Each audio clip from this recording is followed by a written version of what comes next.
Welcome to the second episode of the UFL's Creators Podcast, along with CJ Zilligan. I am Cameron Irvine, your co-founders of the UFL. Oh my gosh, it's game week. No way. I don't want to say we made it, CJ, because we have things to do.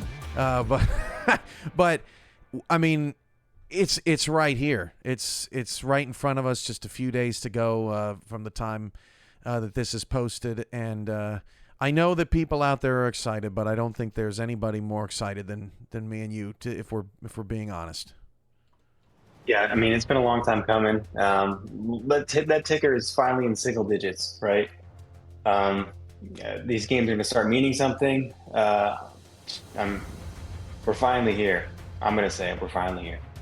And congratulations, bud, on your new digs, your first house.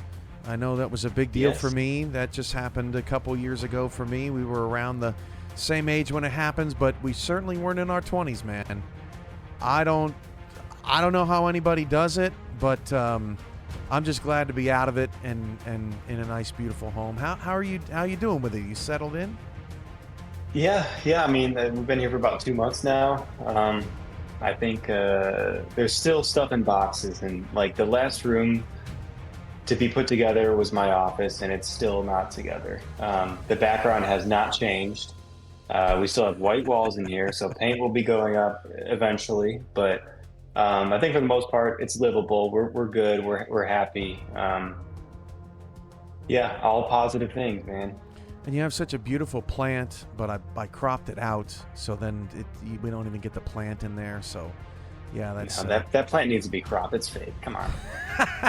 We didn't have to tell anybody it's fake. It wasn't even on the screen. It could have been like this big, beautiful like elm tree, and well, now the whole mystery is ruined.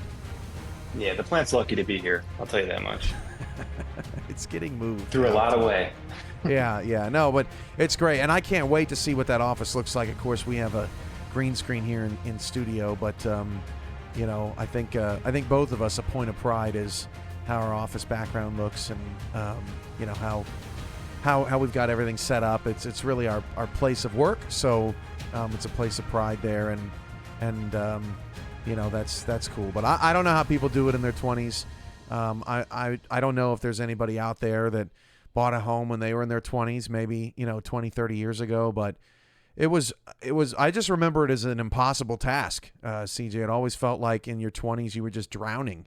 You know, so I'm happy for you that you're you know, in your new place. What was the most challenging part for you in getting that all built out and ready to go?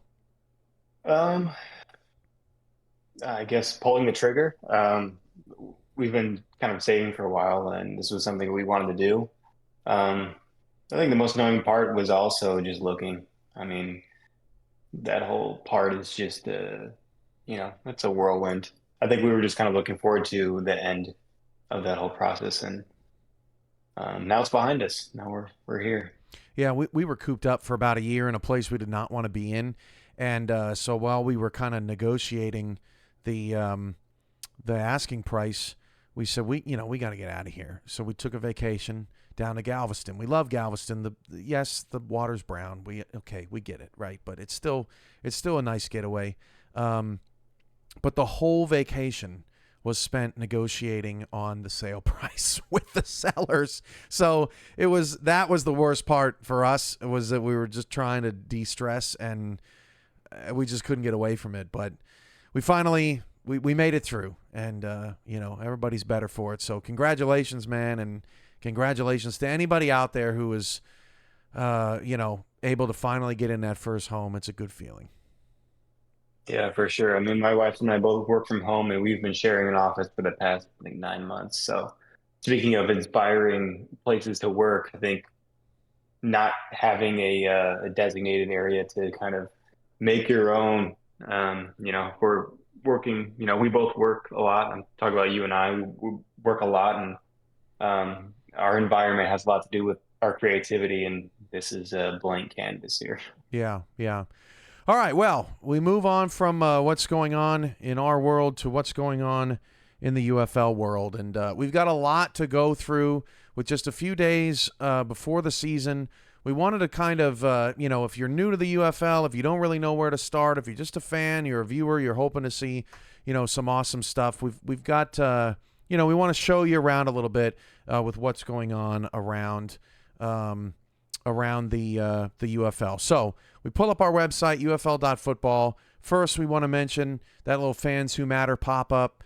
So send us your email address. We'll keep you posted, on what's going on around the league. And you can help your team. If you're just a fan, you don't necessarily have a player right now, you're not a subscriber, right? But you love a brand, or you love a city, or you love a mascot, let us know so that you can actually support your team. There will be situations and moments, especially in the off season, or especially when teams are trying to trade for a big-time player.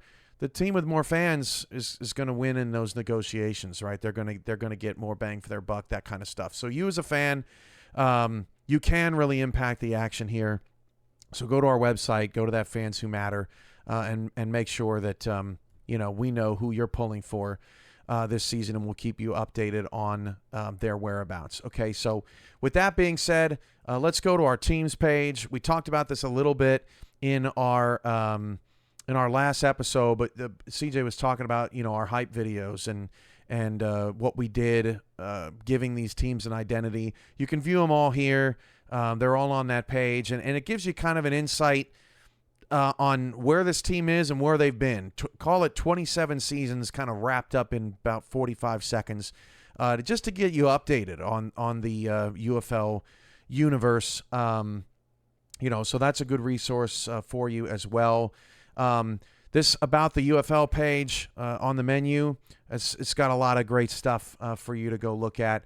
But I want to draw your attention to the broadcast team. We have all of our broadcasters and their bios and things like that, so you can take a look at who's going to be calling games. But most importantly, this, which is brand new, is this What to Expect area for players, fans, and viewers, CJ. It's got all the details of exactly, what's going to be happening behind the scenes in the UFL as we go along. And there's a lot to go over, but essentially it's sort of our guide to people of, how this league is going to function and how it's going to operate. And I know that you and I have spent a lot of time trying to figure out how to sort of blend these two worlds together, and this is sort of a finished product of that.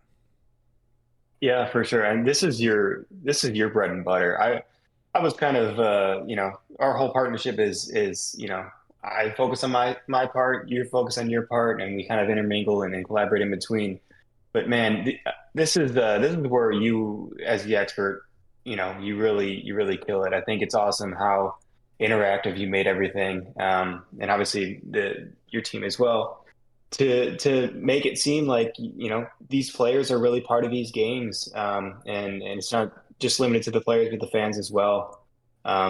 Again, something that I get to witness in real time, and poking around the Discord and everything. But all really cool stuff and really great opportunities for players to really be part of their team. Yeah, so we'd love for you to be a part of it. If you're not a part of it before week 1, be a bandwagoner, right? Join a team. Just find a place to be. If that team's won 3 in a row and you just want to jump on board, hey, come on board, right? We're happy to have you. Let's get to a little bit of something that's more your bread and butter, CJ. These UFL player cards. If you haven't been following us on Instagram, please do that. But we've got, we have bios and some of the initial ratings of these players, and some of their some great screenshots that we've taken during the player creation process as well. And a lot of these bios are quite interesting. One of the ones that was just recently released was Billy Flagg, kind of honoring his dad and naming the player after him and all that stuff. So it's really neat to see what these guys do with it. I'm sure you're pretty caught up on the bios, CJ. But this is something that was kind of your creation, your idea, and how do you feel like it's come together this off season? Is as we kind of introduce these guys and ready for the season. Yeah, I think that the player card thing was something that we kind of kicked around together. But I know growing up that having your favorite player's football card or baseball card or basketball card was super cool, and it's something you kind of you held on to. But having the opportunity for these players to like be part of their own and kind of leave it as a blank slate for them to interject their personality, whether it's their name or their origin story, where they grew up. It's their platform to showcase everything that we need to know to follow this player, and even stuff to introduce during the broadcast. Is going to be really cool. But I think graphically, like it turned out really sweet. Obviously, I'm partial to it, but also the screenshots that you took and placed in there was really cool. I think each one had kind of interject some personality about the player and maybe their mentality. Yeah, man. I mean, just like moments of time that are now encapsulated in a player card that they can hold on to. It's really cool. Yeah, the last thing we want to show and talk about here is the UFL player ratings. This has been a dynamic, dynamic process between the league and its players as they win what we call daily boosts and daily drops, and they've been strategically going after division rivals and opponents on their schedule, week one players, even if it's just rivals, or friends that are in the league. They've been going about doing that, and some of the stuff is really interesting. Just as an example, CJ, Dennis Tolbert from Albuquerque, their quarterback, he's +4 since the offseason started. He's gone up from an 82 to an 86, and as a guy that is very familiar with Albuquerque's history, they kind of bounced around in terms of cities and things, and they've never won a UFL championship or whatever. This type of stuff, these type of gains can really make a difference, in these critical games with wins and losses. Yeah, absolutely. I mean, so yeah, Albuquerque really wasn't. They never really had a solid identity until like right before COVID, and I mean, they never had a star quarterback. I think everyone's been pretty much run the mill. No one's been really interesting, but yeah, I mean, Dennis Tolbert now has an opportunity to make a statement, he can be the savior for the Atomics. It is really cool also, how the spreadsheet itself, I'm a visual person, obviously, see who's having an impact on the league. And he's climbing. I'm interested to see how this first week goes. Yeah, there's a couple guys, Sauce K for Florida. He's +4, and he looked great in the exhibition this week. Game. I mean, really explosive. Florida was incredible. We'll get to more of the recaps of those games later for those that are not subscribers and didn't get to see them. But, a guy like us, these names are kind of funny. Sometimes you ask players during this process, what's Sauce K? Why did you name your player? Well, apparently Sauce K is one name in some sort of anime, right? But they really like and enjoy, but they split it into two different names, Sauce K. There's somebody in Wichita named Harper Dew. And I said, well, where'd that come from? And they said, well, actually, my dog's name is Harper. And, she's always by my side, and she's always, around. And, when she gets all excited, I say, Harper Dew. And there you go, Harper, so it's just, these names come from interesting places, from different places, and it's fun to see it all to come together because it's it really is encapsulating about who these people are, what they want their legacy to be around here, and it means something to them. It may not mean something to us, but it means something to them, and that's the fun part. Yeah. It's really cool. I also love the backstories of, some of these players, their dedications to, loved ones that have been lost. I think it's really cool. Um, yeah, I could just like see in my head like what happens if they make the playoffs for the first time, and this person is now like their legacy is now a savior of a team. Um, I mean I'm always going into hypotheticals about that stuff, but um, yeah, I mean some of the names are phenomenal. I love it. I was just looking through all the ratings, and I was scrolling through, kind of showing off the website a little bit, and the person, ironic that Portland Stadium screenshot came up as I was talking about it, but the person that's made the most gains this offseason is quarterback Emmanuel Blackman from Portland. He's +7, right? And a lot of guys on New York have been attacked. New York is the defending champion, and people are going after them. And, New York lost their exhibition to Dallas, and it was kind of a surprise because they were at home, and New York was considered the favorite there. But you can see how this stuff works. And Emmanuel Blackman, he looked great. When I first got Portland after you had finished them up, right, and updated the mod and sent it over, and I started playing with Portland, I thought to myself, this team is not good. Like, they are not great. But through the playbook adjustments, getting them ready to fit the style of their players, and from Emmanuel Blackman's kind of ascension this offseason, they're just as talented as anybody out there. It's just, golly, CJ, it is so fun. I can't wait for people to see the product, because all 32 teams at moments in the offseason had some really positive things going for them. Yeah, I'm gonna stop you right there and talk about Portland really quick. So that first game between Portland and San Jose that we had a test stream of, I remember, we had several teams down at the time. San Jose looks great. Portland was unfinished, and you wanted to play Portland against San Jose, and I said, "Why Portland? Like, it's not even a team that has been finished yet." And you just wanted to see Portland. I was like, "All right, fine." And Portland got blown out, right? We remember this game. Portland got blown out, and so when this rematch, right, internal, right, that we saw, it'll be the February 5th, that the stream was on. That was the full circle moment, because Portland at the beginning of the game looked the same. They did not have the same energy or juice or whatever. That game looked like it was going to kind of transition the same way it did the first time.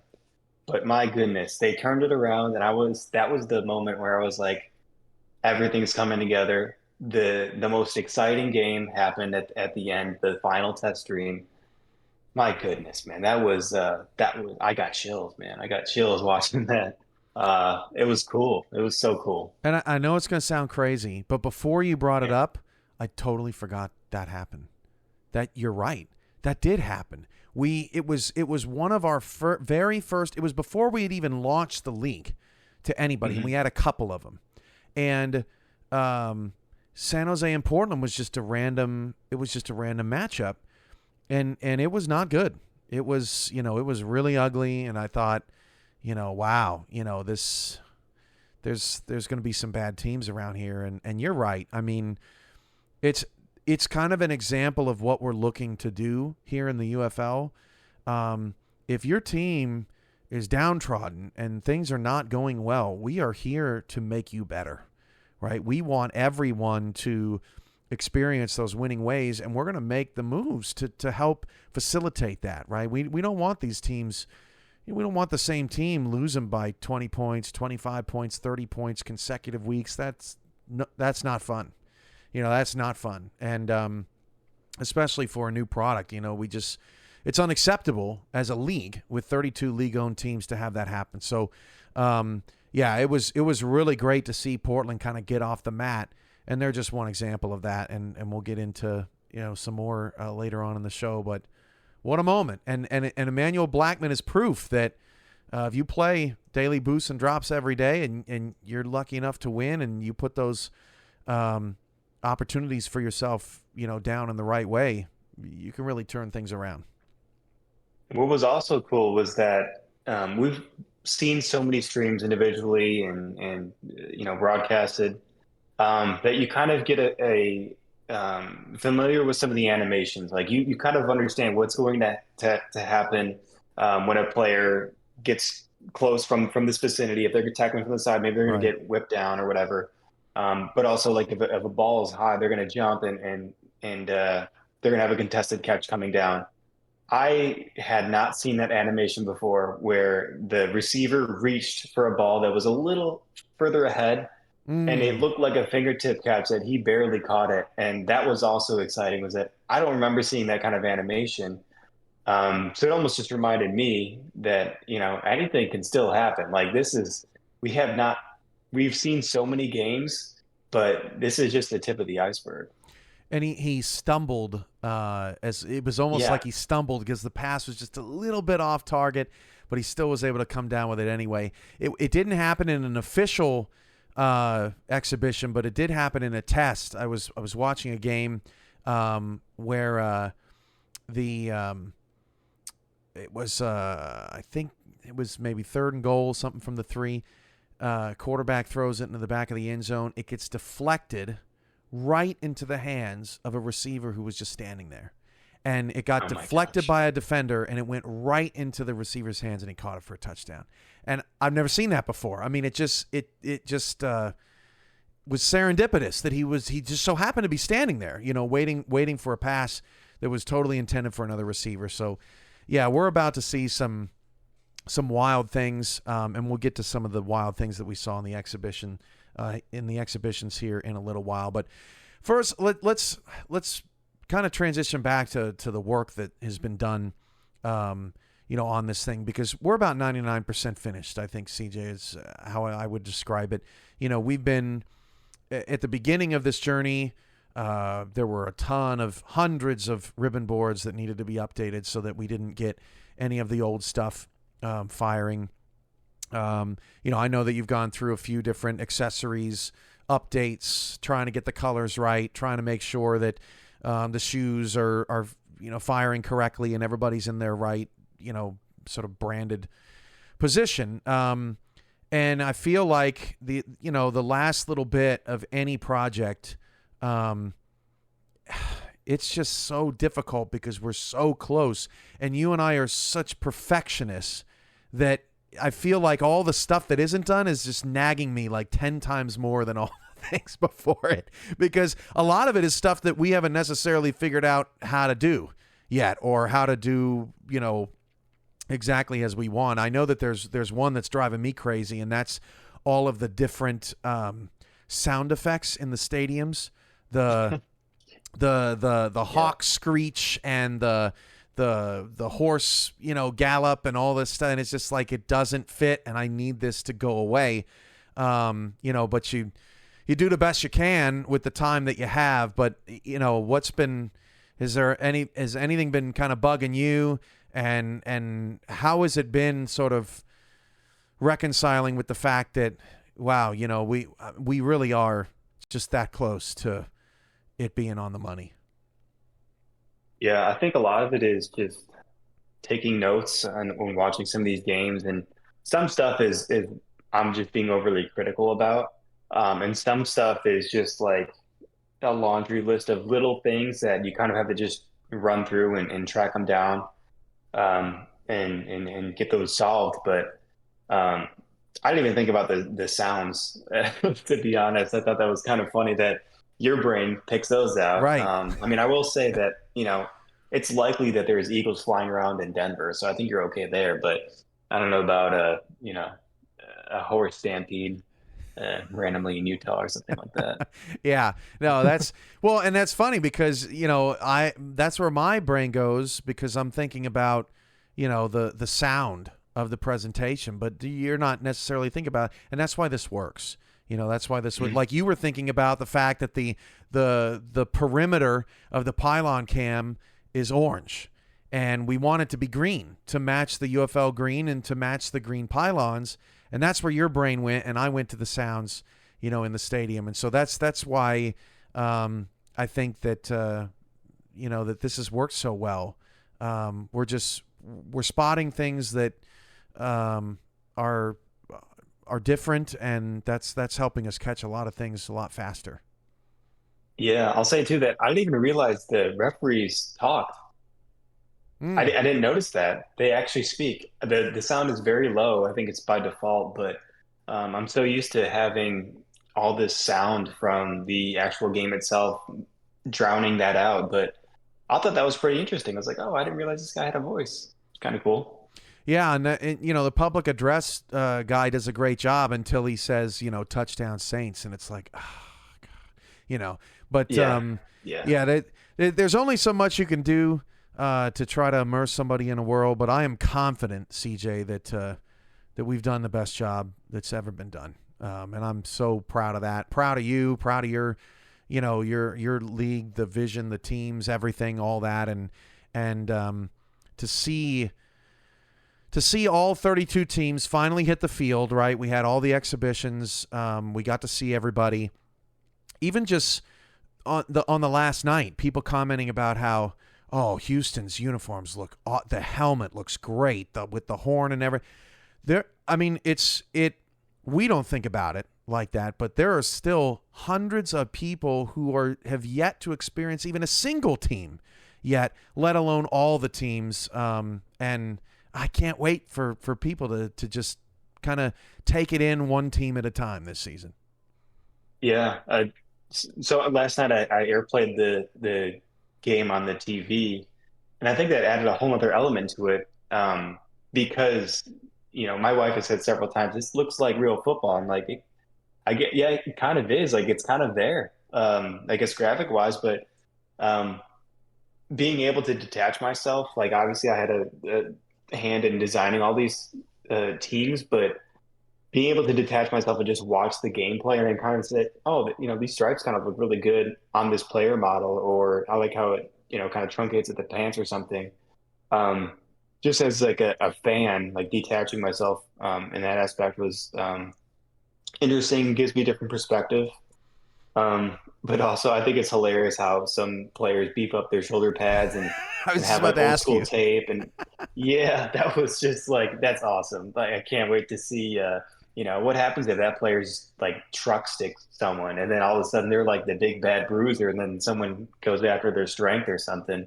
Um, I don't know. I play through these scenarios in my head. I get so amped up and excited about this Well, stuff. But how about Dakota Mordecai Pfister, number 8 yeah, on the that's the guy. Yeah. defensive line, and he was great. He played so good. Yeah. And you and I know that it's, pads don't make the player, right? But Right. the fact that he was so dominant and had that look and had that appearance, everybody's different in how they build their player, and some of these guys, it's like that's not what I would do. As I'm seeing this big TJ Horn, he's one of those kind of big padded guys. He had a great play too, nice juke move in the exhibition. But like some of these choices that these players made wouldn't necessarily be my choice, but because everybody's making different choices, it does bring a lot of individuality and uniqueness to the league, and that's always fun. Yeah, it reminds me of those like star receivers, how they have like neon cleats or something to like, so family can see them during the game or something like that.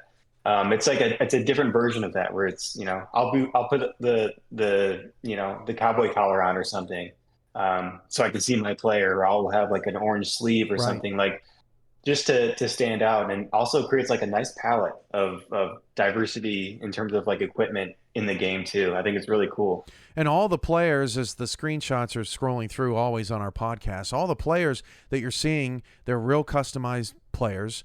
They went through the player creation process, and each one of them sort of has that unique look that really does help them stand out. Emmanuel Blackman, not to harp on him a lot, but he has that orange sleeve on his left throwing arm. Really stands out. Looks really nice, Mhm. right? So that's just an example, but yeah, it's a lot of fun to see how that all comes together.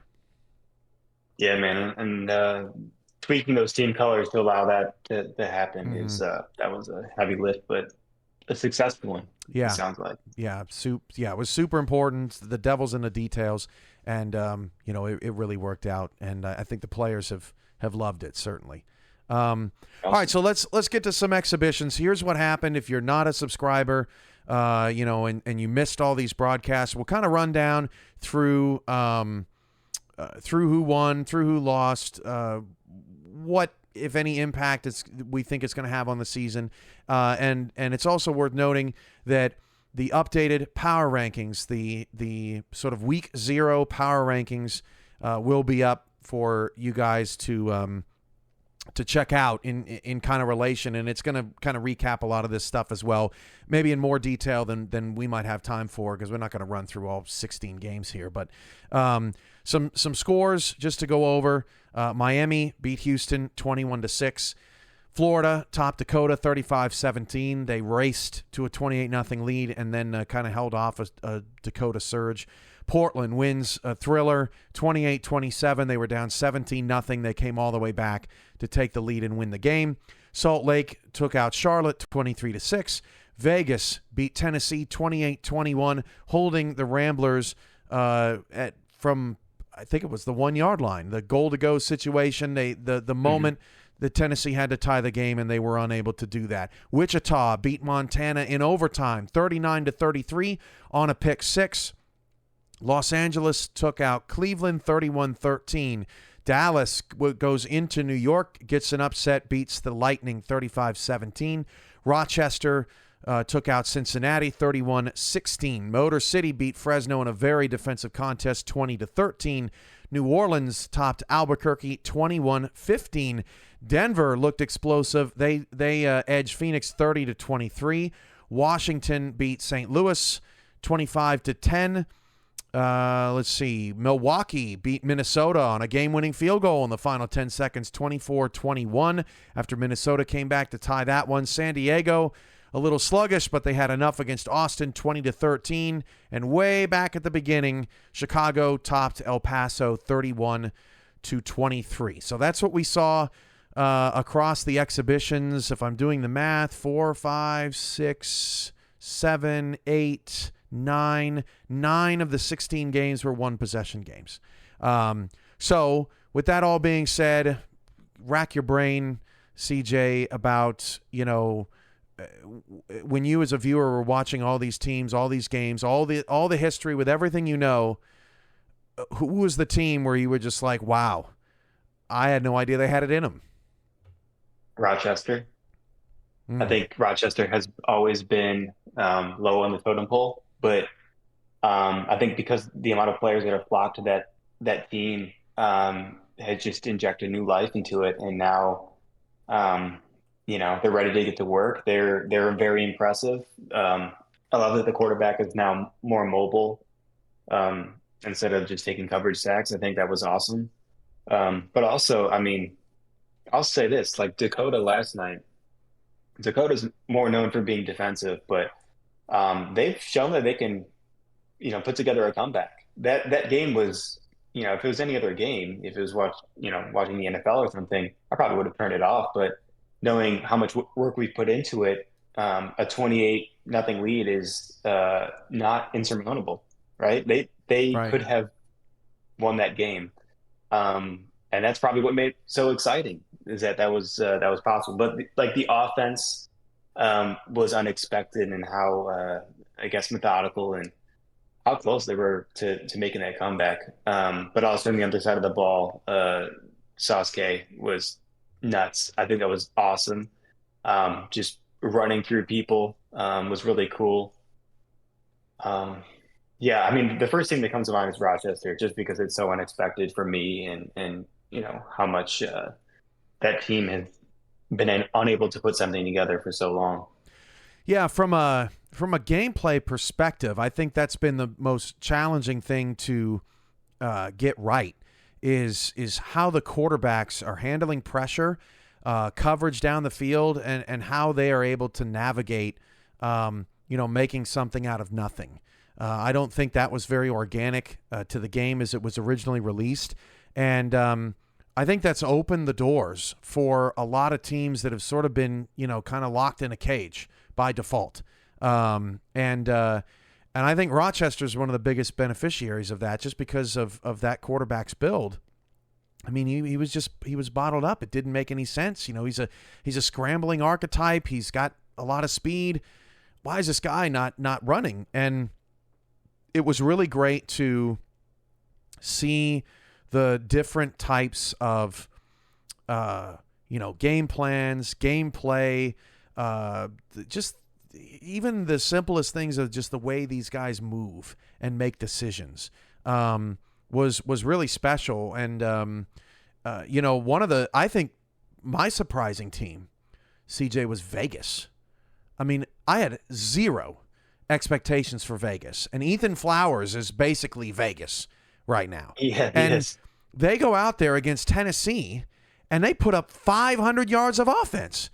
And by the way, one of the best looking stadiums in the league. I mean, it's just Vegas. Killer. Yeah, even though they were one of the last teams, and you were running on fumes, it still came together, tremendously well, and they looked so good out there. But I was shocked that they would even be able to be on the same stratosphere as Tennessee. And not only were they on the same stratosphere, but they beat Tennessee. They essentially kept Ryan and Rocket Davis off the field. We hardly saw that offense that night, and Vegas was extremely methodical and well put together. It was stunning, and that was kind of a mantra of teams around the league. Almost every team, even if they were at the bottom of the power rankings, they were either winning games or they were certainly competitive in these games, and it makes me think that, outside of maybe one or two teams at the top or the bottom playing each other, it really is anybody's game, and I hope that the UFL is the place where dynasties come to die. Yeah. I mean, it does seem like the playing field has been leveled with all the changes that we've made. But also that it can easily flip on its head if you participate in the daily boost and everything like that. But also, the caveat is that I feel like we've been watching this in a snow globe a little bit. Yeah. Because these are all just one games. But I think what I've been looking for is like competent football. As long as things look the way they should, and it's pretty obvious when they don't, and then we go back and fix it, then I feel good about it, right? If someone, all of a sudden an offense doesn't show up to play, any given Sunday, like anything can happen. That's totally within the script, right, of football. Yeah. But Charlotte and Houston each scored 6 points, but we don't know if their offenses are really that bad or if they just had a bad day, and that's the system in place. It kind of takes that into account. Look, okay, we're not going to overreact. What's the biggest problem here? Let's try to address it, and let's see if we play better the next week, right? Because these teams, I mean, there's no film, there's no we just have no idea how they're going to play against each other out there. And these are all sort of first-time matchups in a way because of all the different players and all of the adjustments that have been made. So it's really it's just really interesting to see all that come together. The San Jose, just because it's fresh in my memory, this is just an example of how we've sort of improved things around here. And for that game, San Jose has a 4th and 1 on their own 41 with a little less than 4 minutes to go. They are, I think at the time, they are winning by 2, right? Yeah. And they have an opportunity to shut the door, and they decide to take it. And they go play action fake, which had been killing them all day, right? That center needs some progression, right? That center, he was awful. Just could not block that guy. And they run that play action fake, and the tight end is wide open. And at the time, it felt like game. I still don't know how Portland came back to win it, but that was such a huge moment in that game. And you want to talk about things that, we don't come across often or we haven't seen before. This is the type of stuff you're going to see, in this league. 4th and 1, they may not always go for it, but they're within the realm of possibility to go for it. And if they don't get that yard, Portland is 8 yards away from winning the game. But they took that risk, and it didn't work out in the win and loss column for San Jose for reasons that occurred later, but that decision was a winner for San Jose, and I love seeing stuff like that because you see teams roll the dice in real life all the time.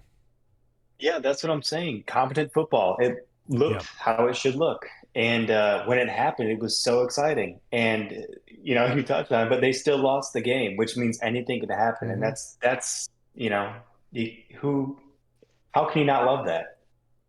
It's Yeah. awesome. Yeah, no doubt. So, so that was that was our exhibitions. It was going on throughout the off season, and if you're, if you were surprised that exhibitions happen, well, that's just because it's been behind the scenes. Our subscribers have been giving us feedback, on how things look and everything, and so that's been really good to have. And now we're ready for the real stuff in public, in front of you to showcase. So let's get into week one.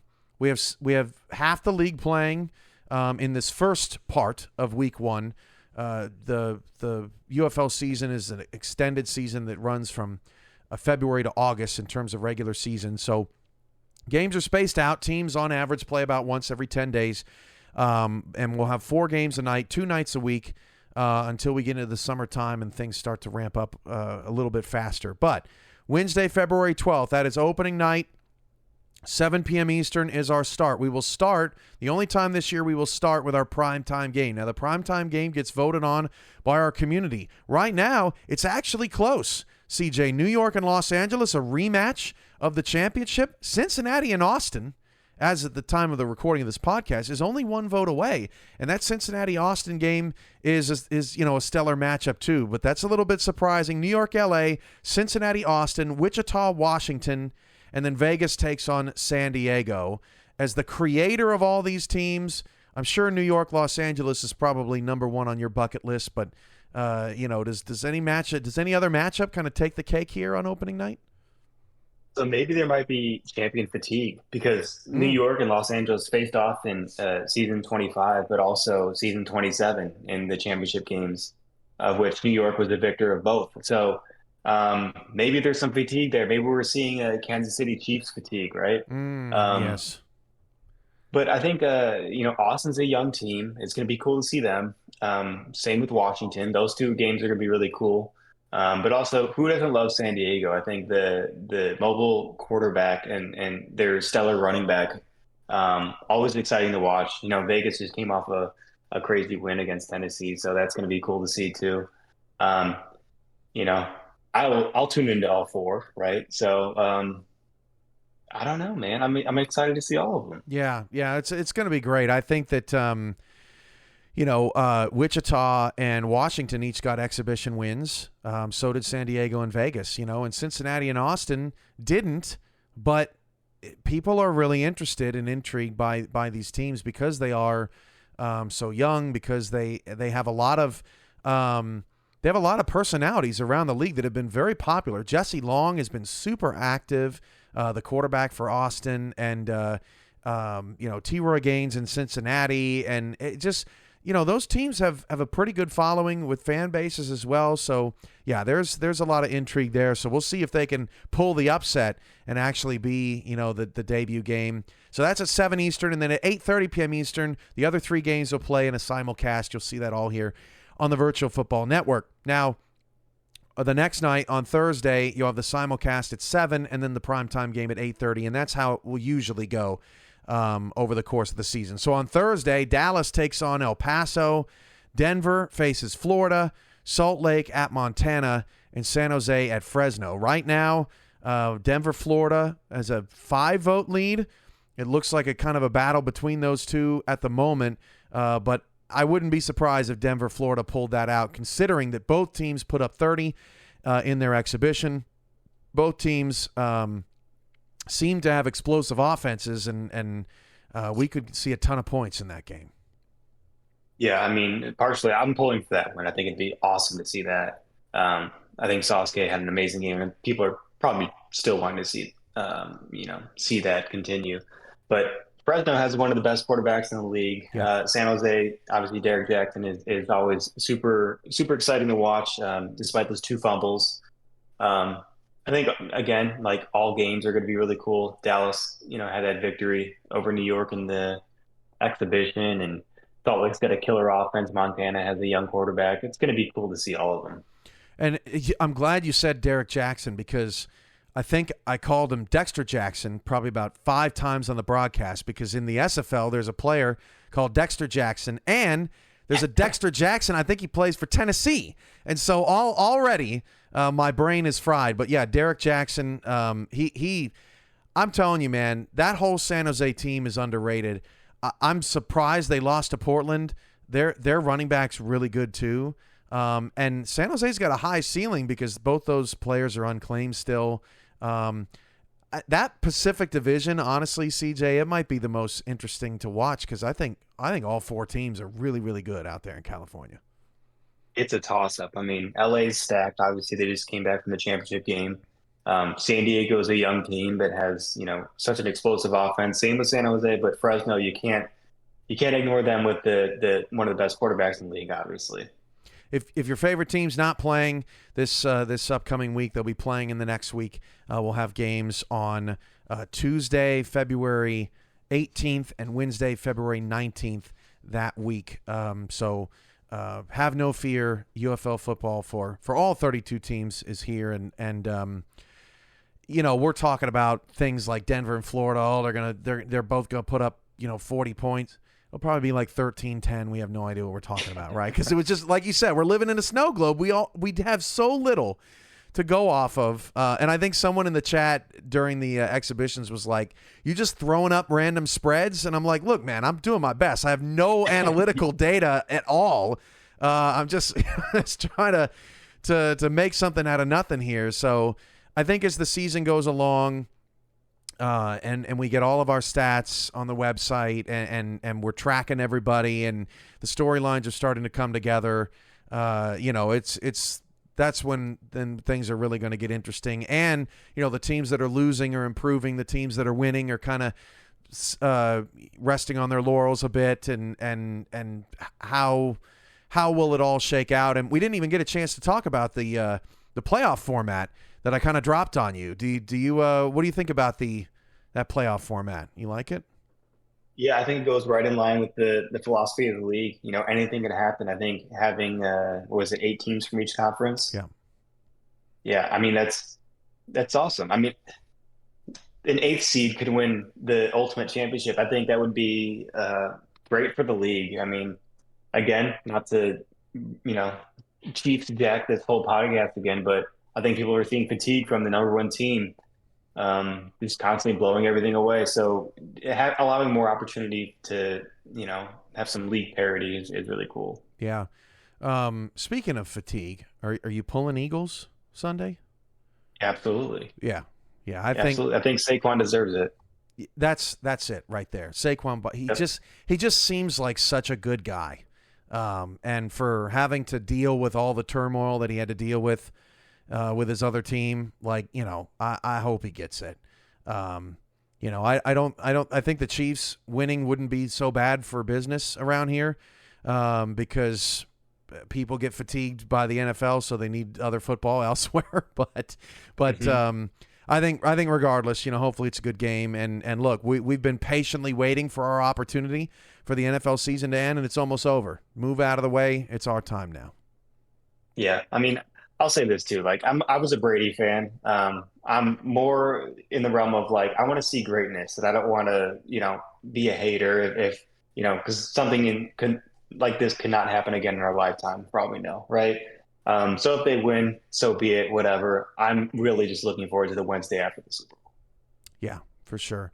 All right. Well, we've been chatting about our work at the UFL and everything going on in this world, but we do have I feel like an obligation to the viewers out there, CJ, to be a little bit more personal and not be such football nerds all the time, even though that's difficult. So just a little opportunity for people to kind of get in our world a little bit. What do you do when you're not working? Because I know me and you both work about probably 60 to 80 hours every single week. So in the moments that we get free, what have you been up to recently?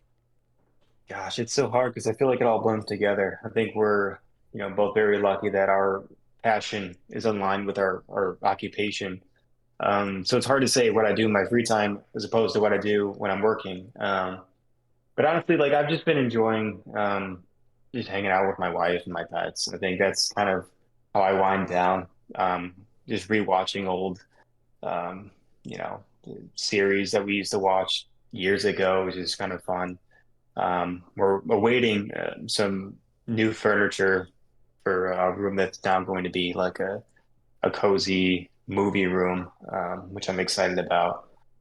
Um, that way everyone has a place to lounge around. Yeah, that's There's great. not pets on top of you and everything. But yeah, man, that's been what's been going on lately. I think you know, maybe during the summer or when it starts warming up, I'll have a bit of a more concrete definition between work and leisure. What's the old series? Mine's Everybody Loves Raymond. I've been That's a back into good that. one. Yeah, yeah. Yeah, so we started rewatching Friends. Oh, okay. It's just like a comfort thing. Like we're both 90s kids, so I think Yeah, having something that was in that era is just like a comforting thing to have on, even if it's in the background and we're both doing our own thing. It's just nice. yeah. I feel the same way. That's the perfect time to get a bite to eat and take a break and do that. My wife and I have been. We just started. I know we're behind. Everybody's like, "Oh my gosh, how have you not finished it already?" Squid Game, anything like this. You gotta. It's just a bunch of shock value. I mean, that show is just insane. So we've been getting into it. It's one of those situations where it's like I need to watch somebody else's life in chaos to make my chaotic life feel a little bit more not chaotic, right? You take it for granted, or you tend to complain when you really have nothing to complain about, right? Your life could be so much worse. So that's a good perspective show. So are you team subtitles or team no subtitles? Oh, okay, all right. So I'm team. I cannot stand when they dub the English and it doesn't match the mouth. It's Hmm. it's frustrating and obnoxious. So I'm a watch in Korean with English subtitles guy. I want to hear the dialect. I want to hear, I want it to all match up, audio and video, and appreciate it for what it is. And so I think that's where I'm at. Where do you fall? So I think that show was an anomaly, right? I think you obviously need some sort of something to follow, whether it's like you're listening to it or you're reading it. Right, right. That show is an anomaly. But any other show, are you subtitles while watching it or not? I get what you're saying. I'm a I'm one of those old men that'll turn the TV up as loud as it goes, and then the wife says, "Why is this so loud?" And I'll say, "It's they're playing music. What do you want? We're not going to keep turning it up and down, up and down, up and down." I like being in a theater. I don't think my wife necessarily. I think she'd rather just put the subtitles up. But yeah, I'm kind of obnoxious that way. I don't think that's necessarily the right way to do it, but that's what I do. Well, I mean, the better idea is just crank it while you try reading the show. I think is the fun challenge there.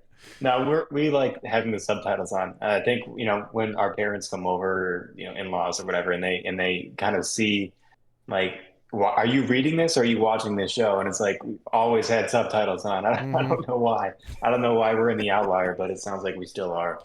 There are some shows where it's really when you got like a deep talker and there's a lot of like ambient noise. Uncut Gems comes to mind, the Adam Sandler Yeah. movie. There was just constant noise. Like that movie needs subtitles. It's impossible to watch without it. Yeah, but So it's fun when they put subtitles over the noise, like explosive noise or deep sigh, and yeah, it's like, okay, all right, we get it. yeah, that's right. Yeah, that's too funny. So yeah, that's what. And hey, I got a college football 25 dynasty. That game's fun to play too. I'm sitting here watching video games all week. Sometimes it's good to dabble in that. Planet Coaster. Ever heard of that, CJ? Do a little. No, is it like Roller Coaster Tycoon or something? Yep. Do a little theme park building.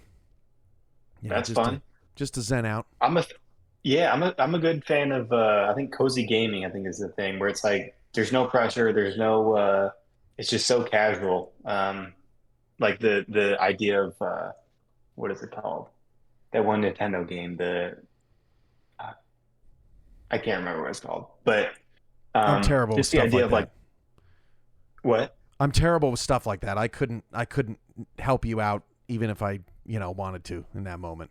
Oh yeah, Animal Crossing. So it's something Ah, that where it's like so chill like that is yeah. kind of what I'm into. But like I think anything that causes me stress, like a video game, is like not worth it to me. That's just how I am though. Sure. No, I get that. Um, all right, well, let's wrap it up here. What can you expect in week one from a presentation perspective as a viewer here on Virtual Football Network? Okay. In the primetime game, it's going to look like any other game that you know. You're going to get the play-by-play and the color and all the details that come with a broadcast. You're also going to get me on camera as the AI expert back in the studio. We're going to be updating you on some of the games that may have happened the last time we were on the air, or earlier in the evening during the simulcast block. And so that's what primetime games look like. A few bells and whistles, but more or less your traditional broadcast. And then during a simulcast publicly, you will be able to watch all three games at the same time. We're always going to keep them on the screen. I did have a subscriber that kind of asked, wow, it'd be really great, if we got one game big every once in a while and all that. From a production standpoint, you have no idea how many horrible things can go wrong with that, especially when you're doing it in real time. So, but most importantly, this is the only place where the public is going to get to watch these games, right? And so we never want to take them off the screen. So you're always going to have three games to watch, and we broadcast these games in 2K, 1440p, right? So this thing is going to look really detailed on your television. It's TV viewing for sure. I don't know that you're necessarily going to want to watch it on your phone, but TV viewing, no doubt. And subscribers to the league will have access to those games as individual games in full, but you have to be a subscriber to the league in order to gain access to that. So that's what that looks like from a week one presentation. We'll continue to build out sort of the bells and whistles of it all as the season evolves. But for the first week, for those of you that watched exhibitions, we don't want to bite off more than we can chew. We want to make sure that we have a great broadcast night one, week one. Make sure that we have our feet under us because we don't want to have a lot of technical hiccups and challenges when all you're trying to do is enjoy the league, for the first time. So that's what you can expect from week one. And I know that CJ is going to be kind of in the same boat as everyone else, just kind of watching and seeing how it all shakes out and pans out. But so excited to have our broadcast crew aboard, our players, our fans, the people that have been following us and commenting on social media. Man, I was proud of myself, CJ. I showed off some graphical elements to our broadcast. It was a very popular post. I'm like, okay, people really do want to see this around here. So incredibly excited to show off, some of the innovation in that area as well. And, man, just cannot wait to bring this to you all. And thank you all for your support. Yeah, and I mean, you've done a fantastic job, pulling everything together from a broadcast standpoint. And, I mean, you showed me behind the scenes. It's more buttons than I know how to push. It's insane. The whole operation there is top notch and super cool. And obviously, you deserve your kudos for pulling everything together with you and your team, man. It's awesome. CJ, it's a beautiful product, and we are just days away from the UFL inaugural season. I didn't even tease it at the beginning. I'm a terrible podcast host. Check this out, guys. This is the field design for the inaugural season. I'm not giving it away totally, CJ, so you don't have to worry, but it's very small. But you can see our website at the 50-yard line, and then we have an inaugural season patch on every field for the UFL. So I'm sure you're very excited about how this came together. I know that I was drooling when you sent this to me because it's just that's the type of stuff, I'm not going to bother you with it. I'm not going to say, hey, CJ, I have more ideas and work for you. Please do this. But I don't even have to ask because this is just what you do as a league. It's these little things that make all the difference. So great job on that achievement as well. And can't wait to show that off throughout the season. Heck yeah, yeah. I'm super obsessive over details like that.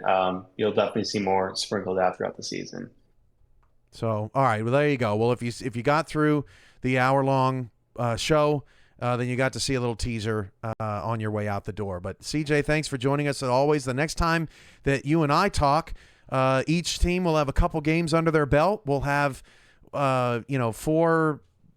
8 different blocks, I guess you could say, of UFL action, and we'll get a chance to just kind of reset and see what we thought of the UFL's first month and what shocked us, what didn't, and fill people in on what the next steps are. Hopefully, by the next show, we've got maybe some apparel information, or we're working hard on that stuff, and maybe some new partnerships to talk about as well.